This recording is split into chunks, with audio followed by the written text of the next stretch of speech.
Salut les barbus, c'est Turial de Barbu in Game, votre chaîne de présentation de règles, tuto décor, tuto des peintures et unboxing.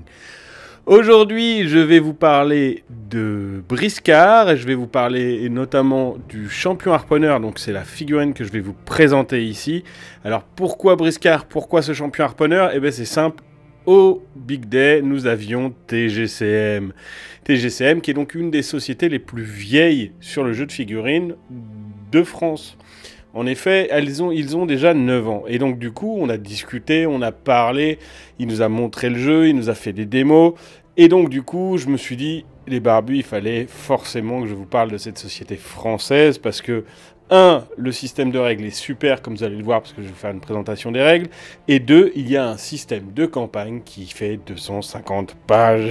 Et oui, les barbus, 250 pages, c'est énorme pour un jeu de figurines, notamment pour une campagne. Donc du coup, j'ai décidé et j'ai trouvé des joueurs avec qui commencer cette aventure sur Gis sur Yvette, donc là où moi je vis et je joue. Et donc du coup, on est une 6-8 à peu près, et on va lancer une campagne. Là aussi, je vous ferai une présentation de cette campagne, les barbus, mais surtout, on va vous faire un rapport de campagne avec les descriptions des équipes, leur évolution au fil du temps, qu'est-ce qu'on va faire, les scénarios, etc., etc. Et donc, du coup, je compte sur vous pour me suivre assidûment et me dire ce que vous en pensez. Bon, on va passer à la première figurine qui sera donc le capitaine de mon équipage, parce qu'à Briscard, on joue des membres d'équipage pirates. Et moi, j'ai décidé de jouer la faction Thuléenne, qui est une faction un peu inuite, avec des morses. Oui, parce que dans Briscard, il faut savoir que tout le monde joue des anthropomorphes, donc des singes, des morses, des crabes, des phacochères, des pandas, etc. etc. N'hésitez pas à vous rendre sur le site de l'éditeur. Je vous mettrai bien sûr ça dans les descriptions. Je vous mettrai aussi le lien vers le Discord des joueurs de Briscard. Franchement, ils sont top. Il y a plein de photos. Vous allez voir plein de visuels. Ça va vous donner envie.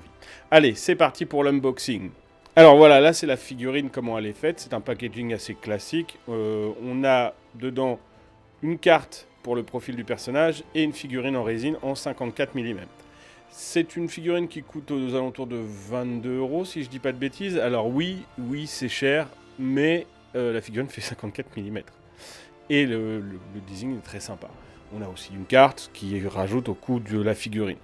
Donc là, on a besoin, à Briscard, on a besoin à peu près, moi j'ai besoin de 6 figurines, mais il y a des groupes qui peuvent en avoir besoin que de 3 ou 4. Donc le packaging est vraiment sympa, on a un socle texturé, bon moi c'est une banquise, mais vous verrez sur d'autres factions, ça va être un pont de bateau, ça va être des pavés, etc., etc. Donc la figurine est très bien designée, elle est magnifique, c'est une de mes figurines préférées, c'est celle qui m'a dit allez joue Thuléen parce que la figurine est vraiment magnifique, elle a plein de détails. Elle est très belle. Puis moi, j'aime beaucoup les morses. Donc voilà, c'était... Enfin, je me sentais obligé de jouer cette faction. Donc voilà, ça c'est son harpon. Donc harpon qui est très important parce que c'est une spécialité de la faction qui permet en fait de récupérer les adversaires au loin et de les ramener vers nous. Donc avec les pièges, il y a moyen de faire combo. Donc je vais vous faire un... Alors là, c'est en très accéléré, hein, c'est x400. Je vais vous montrer un petit peu comment j'ai nettoyé la pièce. Alors j'ai fait une erreur sur cette figurine que je ne referai pas sur les autres. C'est que j'ai... En fait, la résine est assez molle. Alors je vais dire, ah, super, c'est super mou, je vais pouvoir la bouger tout seul. Ce qui n'est pas le cas. Pour bouger de la résine, pour remettre une résine droite, ce qu'il faut faire, c'est la mettre sous l'eau chaude, appuyer et la repasser sous l'eau tiède ou froide pour pouvoir la ramener. Là, je l'ai cassée comme un idiot. Ça, j'aurais pas dû la casser puisque la résine était très bien faite. C'est moi qui ai fait n'importe quoi. Alors, je vais m'amuser à essayer de le coller, mais en fait, ça marchera pas. Ça va être l'enfer. Du coup, je le ferai hors caméra. Ça sera beaucoup plus simple. Donc là, je vous laisse mes déboires. Vous savez, en plus, je me suis blessé comme un idiot. Je vous laisse les déboires parce que comme ça nous permet d'en discuter. Alors, la résine, c'est de la résine qui est assez souple, mais vraiment de bonne qualité. Il y a beaucoup, enfin, pour ceux qui connaissent pas la résine, il y a vraiment des mélanges qui sont pas bons, où ils mettent des bouts de plastique, où on voit qu'ils ont mélangé deux résines qui étaient pas terribles.